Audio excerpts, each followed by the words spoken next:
welcome to the Economic Briefcase program. I'm your host, Lovinda Bazoka. Today with me in the studio is co-host Mr. Noah Njapao. How has been the last 1 month? Good evening, viewers. Welcome to the program. It's been a hectic month, but we've survived it. I don't know how it's been. You've been missing. Yeah, we've been doing one or two things, but finally we found time to come here, and I've seen that it's cold. You're wearing a jersey today. I know that you're very used to the cold. You wear t-shirts, in deep winter. What is happening this year? I was actually expecting this year to be this winter to be a bit not very cold. Actually, not very cold, but now it's getting a bit chilly. Yeah. But during the day it's very hot. Evenings cold, very cold. So last week, and this week inclusive, there's been a lot of talk about, Russia, Ukraine. We had 6 presidents, African presidents, traveling to both Ukraine and Kiev, Ukraine, Kiev, and St. Petersburg, Russia, to go and try to find out, if it's possible to put the conflict to an end. And there's been a lot of talking. Is Africa ready to mediate? Why isn't Africa in Sudan? And a lot of those issues. And because of that, we've decided to basically discuss the whole Ukraine Russia conflict, and also to discuss in details the implications of the peace mission that was undertaken by African leaders. But before we go that, this thing also has an implication on the economy. And the first thing that we discuss in the economy is the performance of commodities and financial markets. How has been, the markets? The quarter is getting strength. Quarter is getting strength. I think today we heard that, although no official statement I think has been given yet, unless I'm mistaken, they're closing in on the debt restructuring deal. I think those are sentiments that have been basically affecting the currency. But let's look at what is in the market as of today, the 22nd of June, 2023. So the kwacha against the 4 major currencies. The dollar closed selling at 17 kwacha, 46 ngwe. The pound closed selling at 22 kwacha, 23 ngwe. The euro closed selling at 19 kwacha, 15 ngwe. The rand closed selling at 94 ngwe. Metal prices delayed by a day. Aluminium closed selling at $2,157 per ton. Copper closed selling at $8,490 per ton. Zinc closed selling at $2,338 per ton. Lead closed selling at $2,242 per ton. Tin closed selling at $28,595 per ton. Nickel closed selling at $21,350 per ton. Crude oil prices. WTI crude closed selling at $90.15. Brent crude closed selling at $74.71. Well, we've seen that crude, has remained relatively low. The kwacha again in value. Do we expect a few pump prices to go down month end? Most likely, they might remain the same or go down. Go down. Yes. Today with us in the studio is a seasoned international relations expert. He's a person that needs no introduction. He has been here before in the studio. And this guest, is a very good friend of ours, and understands the issues to do with the Ukraine and Russian conflict, and the issues surrounding the peacekeeping missions. And before we introduce him, I would like to say that we are opening the phone lines. You can call us on the numbers that are appearing on the screens. You can also text us on the numbers and help us discuss this issue and many other issues that you would want cleared. And To begin the interview and to introduce the guest, I'll pass on this to my colleague, Mr. Noah Njapao, to lead. Welcome to the show, Mr. Maplanga. I'm sure there are a number of people there who don't know who Mr. Maplanga is. I think maybe we can start from there as you tell us who you are and your background. Okay, now I'll give a brief background, but first of all, thank you to be back again after such a while, and good evening, viewers. Yes, of course, my name is Gordon Mapulanga. In brief, I am an enthusiast, an expert in international affairs, diplomatic related issues, as well as international languages. So I happen to have an in-depth understanding of what goes on in the global politics, as well as the global political economies of this particular world. So I think tonight we stand a better chance of analyzing the issues surrounding the globe, including a mammoth visit to the Ukraine and the Russia by the seven states, represented by some few heads of state, and then others sent a few representatives. Notably Egypt, I think in the last minute decided to send a different individual in a different capacity rather than the head. Okay. But I think we'll have time to dissect that all. You can give us a brief background, very brief background about the war. Of course, this has been talked about so many times, but just a brief background about the war, what's happening. So if you were to give it a historical approach, the conflict between Ukraine and Russia stems way back in 2014. It's not the one we are seeing starting last year, 2002, in February. That one, I think, was just maybe taking a peak. But before the war begins, you realize that Ukraine and Russia happened to have been the biggest states in the Soviet Union. Russia was first, Ukraine second in terms of population. So, and then at the same time, Ukraine is the heartbeat of Russia's survival in that region. So geopolitically, Ukraine is a very critical territory for Russia. You realize that Kiev happens to be the mother of all civilized cities in Russia. So there's a historical background. So in a nutshell, we're saying there are huge family ties between Ukraine and Russia. So they're like brothers and sisters separated because of historical events. And this separation comes, I think, at the advent of the fall of the Berlin Wall, at the advent of the end of the Cold War. Then Ukraine goes separate ways with Russia.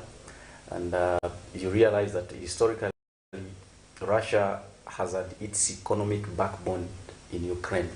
The gas and oil pipelines pass through Ukraine to supply to the other side of Europe. So you realize that economically, culturally, and socially, Russia and Ukraine are tied.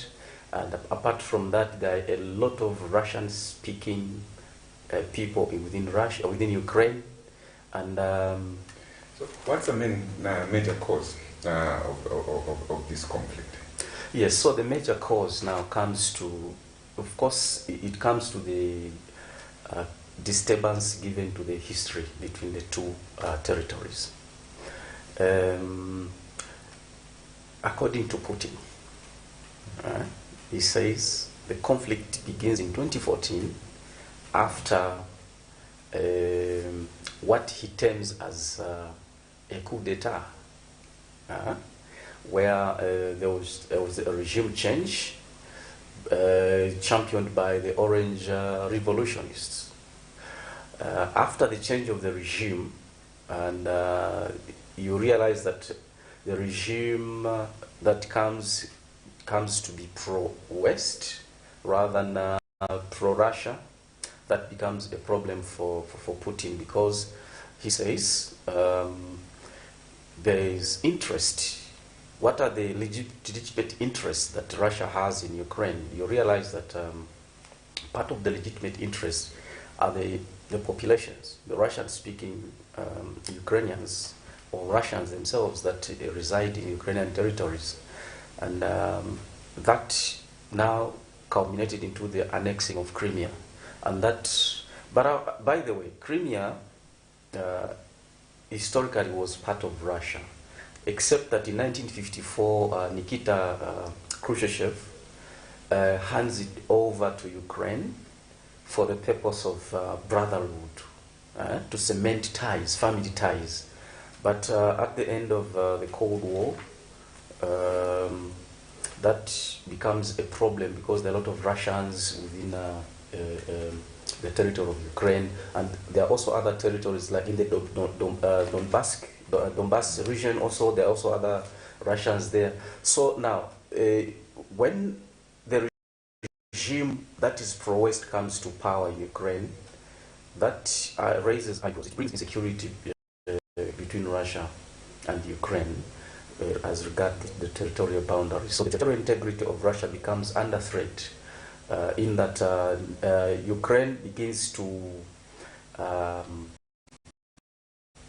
showcase interest in joining the European Union in the first place. Apart from that, that is on the economic front. But on the security front, Ukraine also extends the interest of joining the NATO, and that brings heightens the security threat to the territorial integrity of Russia. That said, the Russia began to negotiate for a stop to that, but Ukraine could not listen. And this brings an agitation of the other factions, the separatists, that began a fight in the Donbass region, and then they were backed by Russia. So those territories, as we speak even now, are annexed. They're supported by Russia, and they are now more like recognized as independent or sovereign states by the Russia. So they're only waiting for other states around the globe to recognize them. And that is a huge political issue within the Ukraine. So whoever goes to resolve the conflict between Russia and Ukraine has to start from the annexed or those annexed territory of Crimea, and also those other territories that have been recognized by the Russia. So that is the complexity of it. Apart from that, the other salient causes are bordering on the fact that Ukraine, being a heartbeat of Russia's economy, is siding with the other powers. So that jeopardizes Russia's influence in terms of economic influence in Ukraine. Because at one point, Ukraine was actually the biggest market for Russian products. So that also makes Russia lose that market influence that it has had in Ukraine. So those are some of the few causes that can emanate as we saw, last week, a team of African presidents going to Russia. How did this start? How was Zambia involved? What was the initiative all about? I think what motivates the initiative is the fact that since the beginning of the war, Africa has faced a number of pressing economic issues bordering on the supply of gas and oil, as well as food commodities, notably grain. And you realize that Russia and Ukraine are the biggest suppliers of grain to Africa, especially North Africa and part of West, including Southern Africa. So that has actually hit hard on the selling heads of state in the African territories. So therefore, that pressure forces African heads of state to meet the two to broker a peace deal. But I think overall, what motivates is the economic aspect of it, because you realize that in the Black Sea, where the Ukraine grain has to pass, Russia is in control of those ports. So, and then there's an agreement which is expiring, I think, somewhere in next month. And once that expires, Russia is not ready to renew that. And that puts African heads of state not at ease, because they realize, especially, you can see the involvement of Egypt. Egypt is one of the largest consumers of Ukrainian grain. And if that happens, then what will the Egyptians eat? So that is just line of motivation. And this is why the West are mocking Africans to say, Africa's negotiation is to do with the economic is it stomach infrastructure? So, of course, yes, that is our immediate problem. We need to eat, because we don't have much political issues. The issues are in the stomach. People have to survive so that they can develop. They have to eat so that they can develop their environment. So I think those are the two key issues that motivate the visiting of the 7 heads of state to Ukraine. You mentioned that the grain deal, is going likely not to be renewed by Russia as when it expires. What does that have got to do with, the poor person on the street? What are the implications? Yeah, the implication is quite huge. It means that there will be a deficit of about 30 million metric tons of grain missing in the global supply chain. What that means is that the price of bread is likely to rise, the price of grain-related products are going to skyrocket, and that will mean hardships in most African countries. So that will not go well with people on the street, because probably they may not understand. So that will mean that there will be more pressure on governments to ensure that the livelihood of these people on the street are safeguarded. So where would the monies come from? So this will again force desperate measures in most countries, especially the struggling economies. Yeah, there will be a lot of desperate measures to ensure that that is covered. But was this trip really fruitful? Did it produce any result? Any results? Was it? Yes, of course. We can say it was fruitful, depending on the objective, and also not fruitful when you look at the broader perspective of the conflict in Russia and Ukraine, because the expectation of the globe is that the diplomatic mission is to achieve a peace agreement between Zelensky and Putin, but that did not materialize.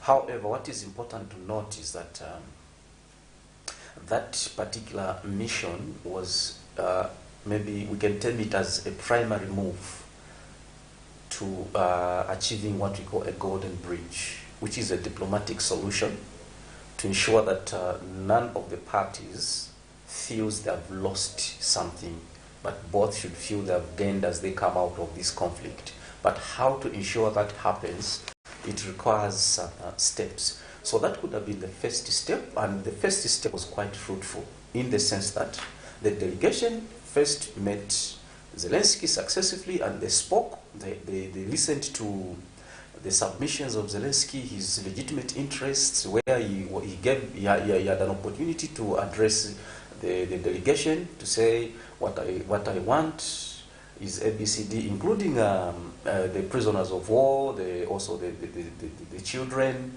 and also he gave an opportunity to the world to say he's ready to go by the table to dialogue with Putin so that they bring to an end this particular conflict.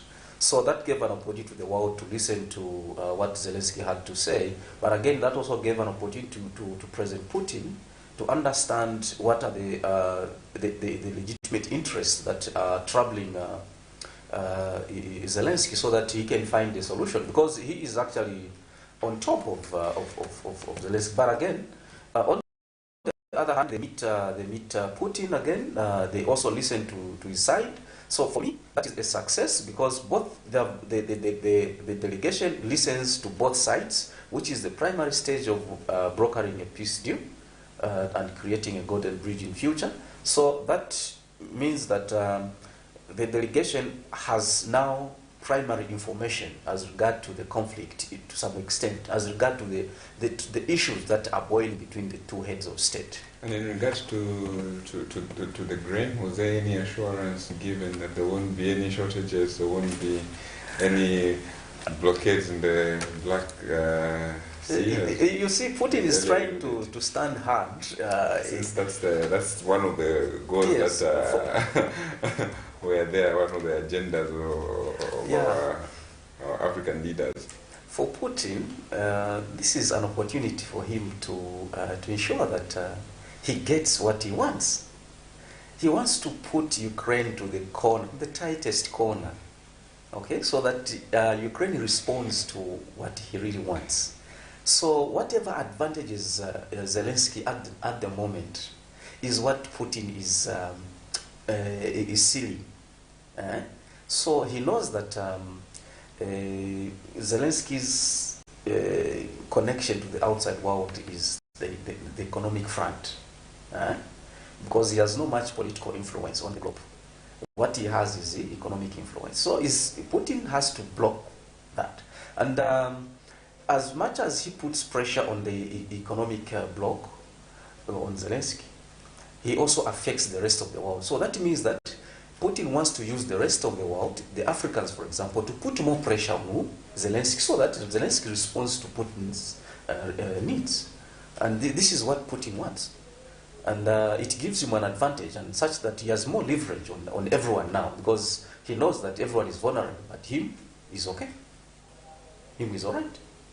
So he has more leverage on the rest of the world. Africans are more vulnerable, and he stands a better chance of influencing Africans in many other areas also, because he also equally has interest in Africa. So should the Africans not pay attention to Ukraine, then it will mean they will pay attention to Russia, who has what to offer, which also Ukraine has to offer. Then Putin wins. So he has taken a hard line to ensure that he gains. That's what it is in international politics. You use your strength to get what you want. Today I read an article that, especially in South Africa, people are condemning, the trip, like it was maybe a trip of egos and what. Do you think it was necessary for African leaders to travel? They were saying they should have just sent the African Union leader. It was necessary for the purpose of respect of the sovereignty of the two states.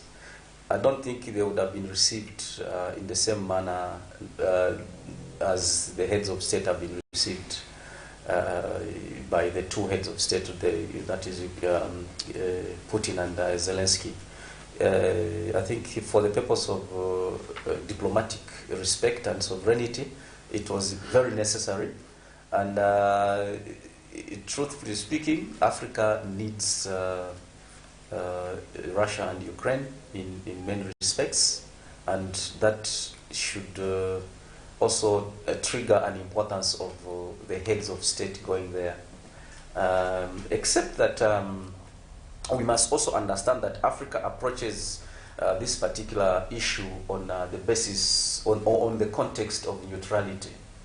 The extent to which Africa is neutral also is questionable, but I think it is the only continent that is more neutral when it comes to that particular conflict situation in the Russia and Ukraine.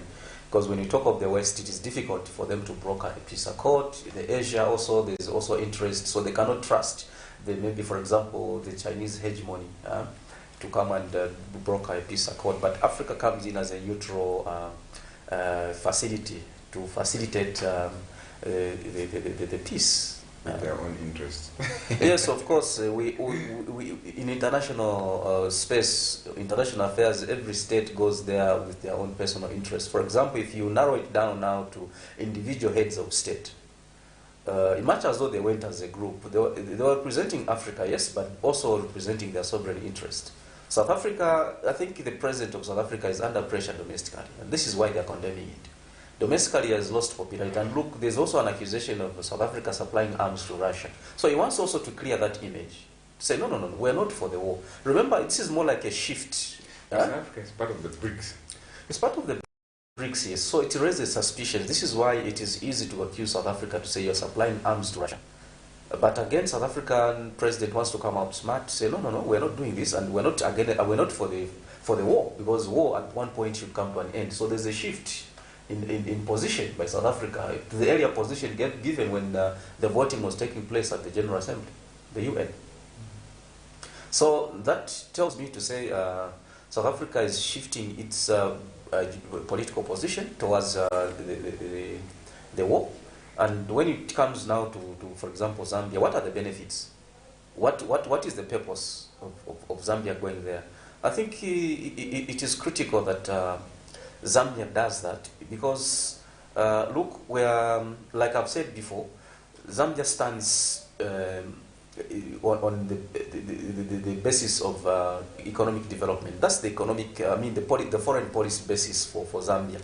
So when Zambia goes there, you're looking at Zambians eating well, Zambians having cheap oil, and Ukraine and Russia are the sources of that oil. And then the peace and stability in the region means that Zambia will have cheaper oil, Zambians will have cheaper grains coming, and then most importantly, we are getting into a new farming season.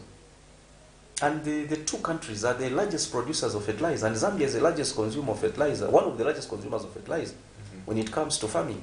So you realize that Zambia needs that fertilizer from there. So the president has to go there to ensure that that fertilizer reaches Zambia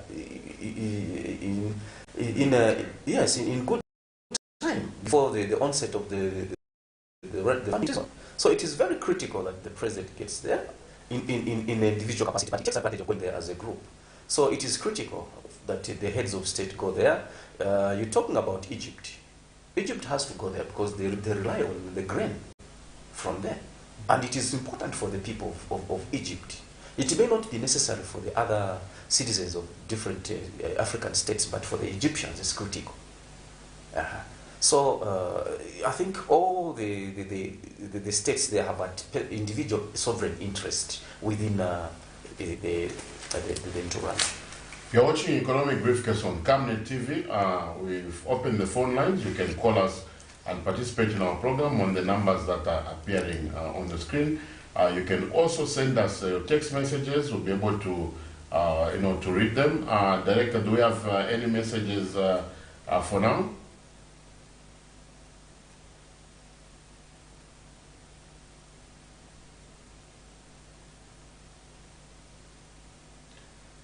As the director is trying to, no messages yet. The trip specifically for Zambia, what do you think? Has it enhanced our collaboration with Russia? We saw our president interact with the Russian president. Yes, I think it helps also eliminate the earlier perception that Zambia voted against the Russian aggression towards Ukraine earlier, and that also had jeopardized some diplomatic ties back here between the Russian diplomats and the Zambian government, because there were those complaints that were coming from the Russian envoys saying we have helped Zambia historically in the past and this is not going well. Zambia needed to support us and the like. I think this changes the perception. Seeing the two presidents shaking hands, that I think eliminates that particular perception. So it is critical, and you realize that also Russia at social, cultural level also it relates well with Zambia. And we have a lot of students studying in Russia from Zambia, and also the Russian government at social level here is doing a lot to ensure that the relations are doing well. So I think it cements the ties between the two, and it follows up, I think, the statement raised by the Lusaka provincial minister, Honorable Mliata, who actually called for the re-establishment of Russia-Zambia ties, and I think that cements it. It nails it when you see the two heads of state shaking hands. So which means it takes a different dimension altogether going forward. So, of course, we might not eliminate the fact that the West is involved in this whole situation, and we see that trade in Africa, when it comes to the West and the East, China, Russia, America, and Britain, and all this. What are the risks that we might encounter as Africans around this geopolitical situation that is there?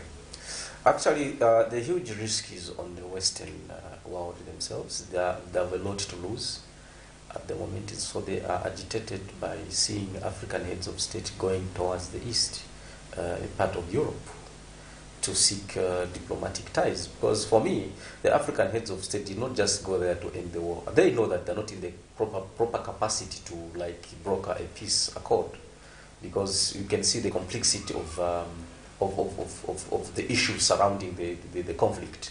The African heads of state cannot manage that, but trust me, to a large extent, African heads of state are there to cement ties between the two states.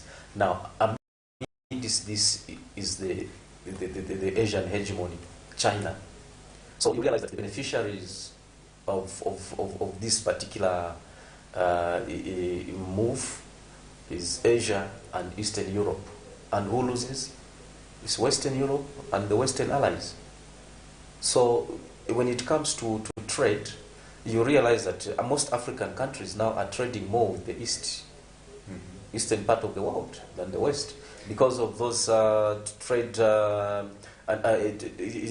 policy and fairness from the WTO point of view. Where our first caller, that's what you thought. Okay.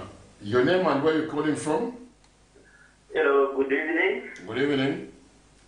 Yes, this is Shakarenga calling from Solwezi. Yes, sir. How are you and how's Solwezi? Solwezi is great. And how is Lusaka? A bit chilly. It's cold. Yes, I want to contribute. My concern is on, I know I will seem to be political, but we have to hint on this. The opposition, the role that the president is playing in the whole deal. I think you remember at some point, Egypt had to cry because Egypt is the last consumer of wheat from Ukraine and Russia. So they said if this war continues, it means our people here in Egypt, they will die. And they had to relax at some point because of that. Even us, India, we consume a lot of fertilizer from Russia and Ukraine. So whatever is happening, the president has a role to play. And there is a matter that we hear people are saying, we voted against Russia. We never voted against Russia. We voted against aggression. If you people take time to read the UN Charter, I think specifically it should be Article 4. It says all countries should endeavor in their relationship with another country to negotiate and not resort to aggression. I know they removed the word war because it seems to be so tense, and they had to come up with the word aggression. So we voted against aggression as Zambia, and and we never voted against Russia. We voted against the war. Thank you so much. First, before you cut, I'd like to commend you for. I'd like to commend the previous caller for the grasp of the topic. I think I'm really impressed with the caller. I think the caller knows what they are talking about. Yes. Over to you. Oh yes, I'm equally impressed, and yeah, it's actually speaking our mind to say Zambia did not actually vote against Russia, but voted against the aggression towards Ukraine, which is what we've repeatedly said. So it is good that we are in agreement, and that it's important also for the general population to get to understand that. But again, also the fact that the president is making this effort speaks to the needs of Zambians. Like you mentioned, to something to do with what? Fertilizer, right? Yes. We are also one of the serious consumers of fertilizer from that particular region, and he cited Egypt, who happens to be the largest consumer of wheat from Russia and Ukraine. So that is critical, and we thank him actually for understanding the topic of the day, and for that important contribution. Thank you so much, sir. So just going back to what we were discussing earlier, the risks, especially when it comes to trade. Yes. And we know every nation wants to influence another in terms of trade or diplomatic ties. Yes. And you find that the West has got so much money coming to Africa, and African states are also trading quite a lot with the East China, specifically. Yes. And now alignment, when it comes to aligning to either side. Yes, I think the African approach of late, just like the West also are shifting here. I've noticed through my diplomatic analysis that there's a diplomatic shift in terms of how international players are relating towards each other. This time around, they are not relating with each other with an aspect of influencing each other, but cooperating. So France actually kickstarts this particular approach to international discourse. So instead of going in by way of trying to dominate, they feel like it's important to cooperate. So France has demonstrated this with Rwanda, and they are also trying to push the same with Congo and Ghana, and also with Zambia. And through that approach, a corporate approach, France is trying to help Zambia restructure the debt deal with China. So they're going to co-chair this particular debt restructuring. So that is a cooperating approach to international relations. So in short, what we're saying is that we are likely to see in the near future the Western world also approaching Africa the way China approaches Africa. That leverage that the West has had, where the West makes an agenda for Africa and Africa follows. No, it is coming to an end. This is what is now giving Africans a neutral stance to say that we can relate with anyone at any time, well, as long as there's an advantage where we are going. So recently, the Africans were in the US. Don't we risk losing our grants and donations? No. Especially in the health sector? No.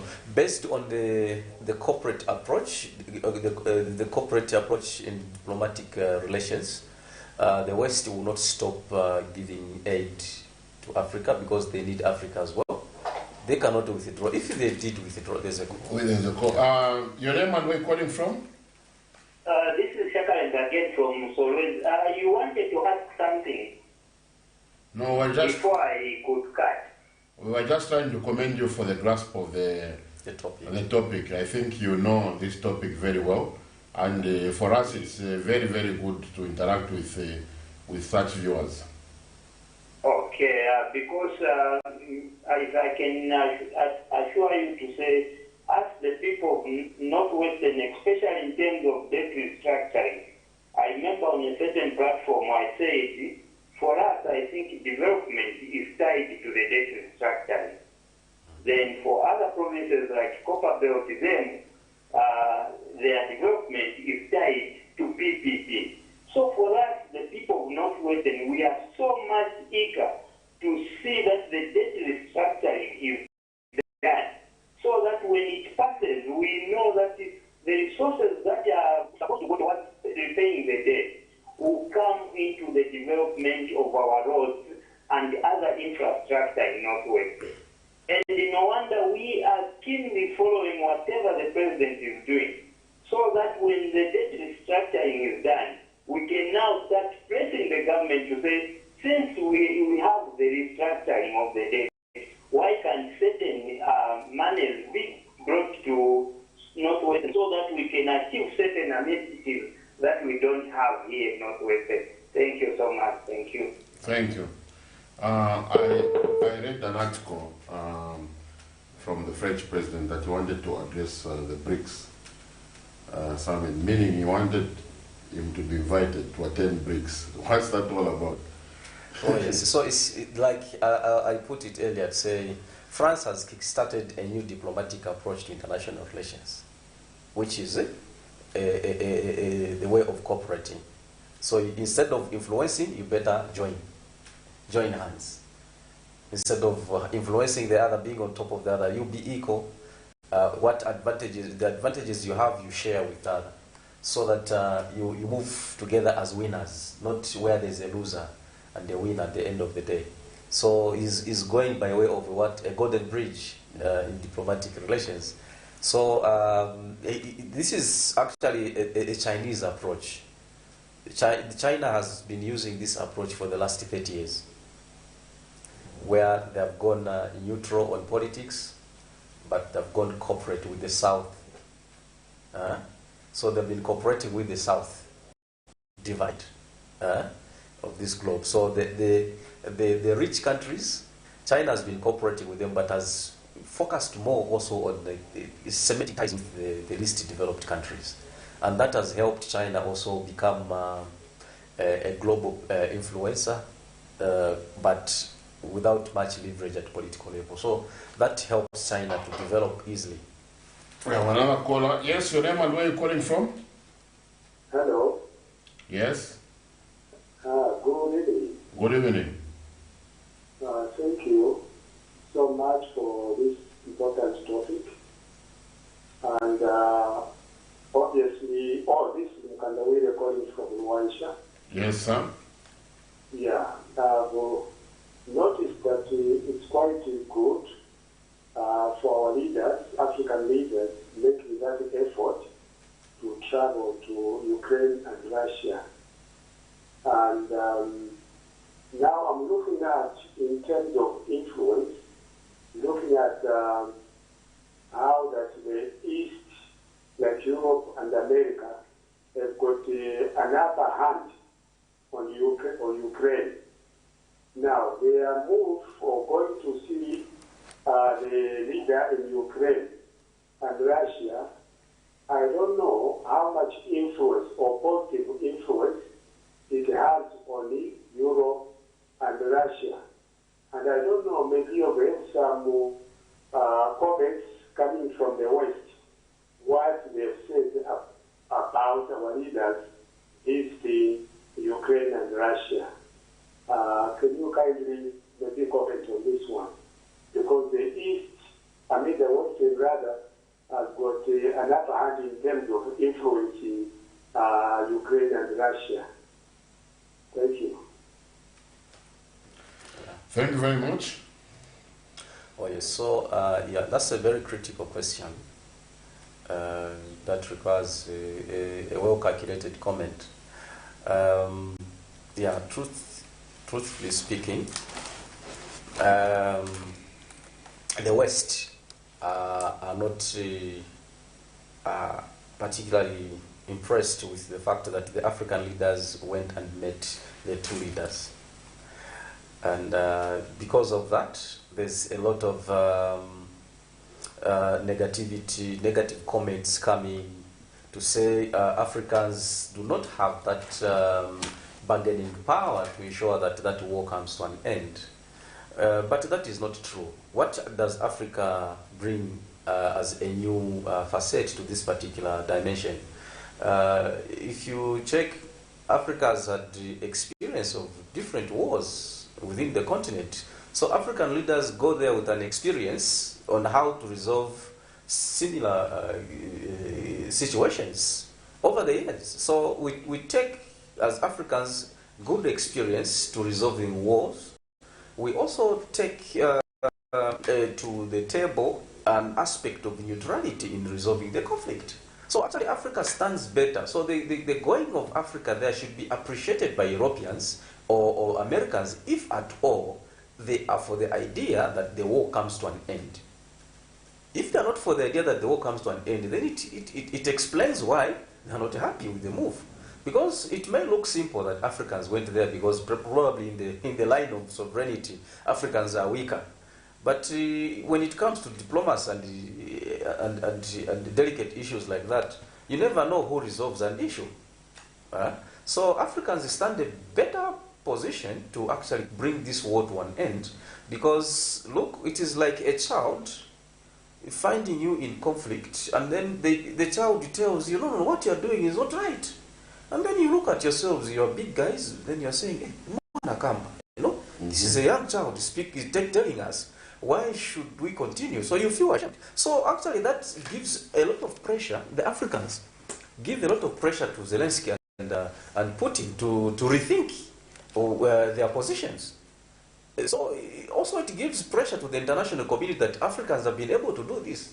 Amid the tensions that are there, you heard also some propaganda to say they were received by missiles and the like. Yeah, but the Africans showed that they are brave. They can do that. And I'm thinking to say, I think it is not the first time that Africans are making this move. There should be a second move now to go now and bring the two parties together. Because at this point, the first stage was to listen to both parties. There should be the next move. We should even encourage the next move. But now, in this regard, they should bring Putin here, Zelensky there, Africans in the middle to mediate, so that a golden bridge is achieved. Africans can do this. Of course, while other salient issues within Russia and Ukraine remain unresolved, they can never be resolved maybe within a day. There are historical issues, of course, that cannot be resolved within a day. But the aspect of heightened conflict, I think, can be reduced, so that eventually trade and other international activities can now begin to flow as usual. As you know, conflict doesn't end in a day, or within a day. Even when there's, for example, we're talking about Libya, there was conflict in Libya, in Iraq. Even now, there's still no peace, but at least international affairs are taking place. So even between Russia and Ukraine, the conflict can be reduced, while the tension is still going on. International affairs will still move, and at the result, the Africans will benefit. Wonderful. The whole world will benefit. Yes, your name and where are you calling from?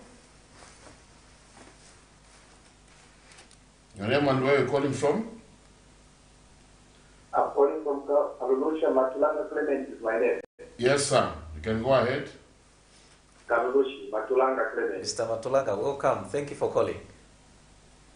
Now my position is just on the South Africa, the decision that he made concerning the supply of the ammunition. You can put it as a ripple effect to the African continent. Okay, thank you. All right, so... Yes, otherwise that was my concern, because as we are offering solidarity, we need to be considerate on the other party, on what they believe in the UN Charter. Oh, yeah. So, those claims, unless there is proof to say South Africa is supplying arms to Russia, We cannot agree to say South Africa is supplying weapons at the moment, because even Ramaphosa himself, I think he's not in the position to say, yes, it's true, South Africa is supplying arms to Russia. So those are claims made by the United States, but of course there's need for evidence so that we get convinced to say it is true that South Africa has taken that particular position as regards the conflict. Yeah.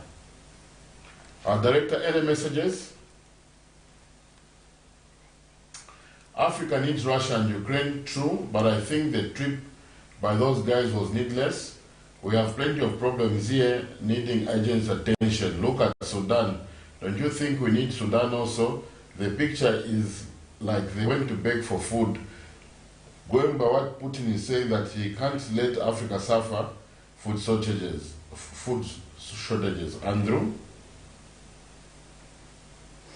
Evening experts, they say a friend of all is a friend of none. And Zambia stands to embrace everyone, implying that no one will take a bullet for Zambia. In your expertise, who should be Zambia's strongest ally today? Konwani? Great topic and very knowledgeable guests. Who initiated the meeting to meet these two presidents and who appointed the African panel? Wow. Yeah, so who should be Zambia's best friend and ally? I think going by the history that Zambia has had, Zambia has never had the best or worst friend in the world. Zambia has been neutral throughout history, since independence. So I think the best friend the best ally of Zambia is every peace-loving, developmental-loving country in the world. Yes, so I think Zambia has no choice as to who should be the best ally. I can see Zambia relating well with China, relating well with the United States, relating well with the European Union and the Russia, Ukraine, and then other entity across the globe. So we do not choose who to relate with as the best friend or ally. Yeah. Then the other... who chose the panel? As regards who chose the panel, I think we need to introspect as to who chose the panel. I think this was more of a voluntary move. It was more of a voluntary move, and there shouldn't have been probably, because we don't have a hegemony to say, you guys, we appoint you, go and represent Africa. No, it was on accord. This is why I'm saying that much as though we went as Africa, there were individual sovereign interests of visiting the region. For Zambia, let me point out that the major interest Zambia has there is fertilizer, oil, and the grain. Yes. Just like also other states have similar interests, but for South Africa, I think it is to remove the perception that the world has over South Africa-Russia relations. And the other one said maybe we should have focused on Sudan. Yeah, I think the dynamics in the Sudan have also got a very long history. Very long history, and then what is our economic interest in the Sudan? Yes, we have economic interest in the Sudan. We can do trade with Sudan. We can do cultural relations, but at the moment we have an immediate need to ensure that the war up there in Ukraine and Russia comes to an end, so that what we have to benefit from there comes to affect us immediately, because that is an immediate need. Of course, we need a gun-free Africa, and that is part of the vision 2030 and 2063. So we need to silence the gun in Africa, but that also to be helped by the major powers who are actually the suppliers of these weapons that Africans are using to fight against each other. So you realize that the dynamics surrounding conflicts in Africa are not Africans making. Mostly African wars, African conflicts are asymmetrical, or rather proxy war-related conflicts. So really, Africans do not fight fight their wars most of the time. They fight the wars We of seem to others. have picked our last caller. Yes, your name and where are you calling from? Good evening. Good evening. Yes, my name is Simakalanga Elvis from Luansha. Yes, sir. Yeah, I want to contribute to the discussion which is going on. Yes, you can go ahead. First and foremost, I want to air my gratitude to the President of Africa for coordinating the journey going to Russia and Ukraine. I know to say in Africa we have got the problems like in Sudan, but first and foremost, it is cardinal for us to solidify our needs, especially Zambians. This time the new Dawn government is focusing on agriculture, meaning that it is cardinal for the country to have enough fertilizer in order to sustain its needs. Yes, there may be some errors here and there, but we are human beings. Let us swallow our pride. We may be looked to say we went to beg for food, but there's nothing that we can do because we are a developing country. I think that's what I can contribute. Thank you very much. We've heard him. I think he has, echoed his views. Yeah, I know this topic we can go on and on. Until tomorrow. Yeah, till tomorrow. I think next time we're going to invite you to come and discuss the Sudanese crisis and its implication. All right. On that lighter note, with, the blessings of Mr. Noah Njapao, I'd like to call it a night. You are watching Camnet TV. Thank you, Mr. Maplanga, for joining us. Thank you. Especially at short notice. Yeah. Ladies and gentlemen, you are watching Camnet TV Economic Briefcase. I will be with you next week discussing similar economic topics.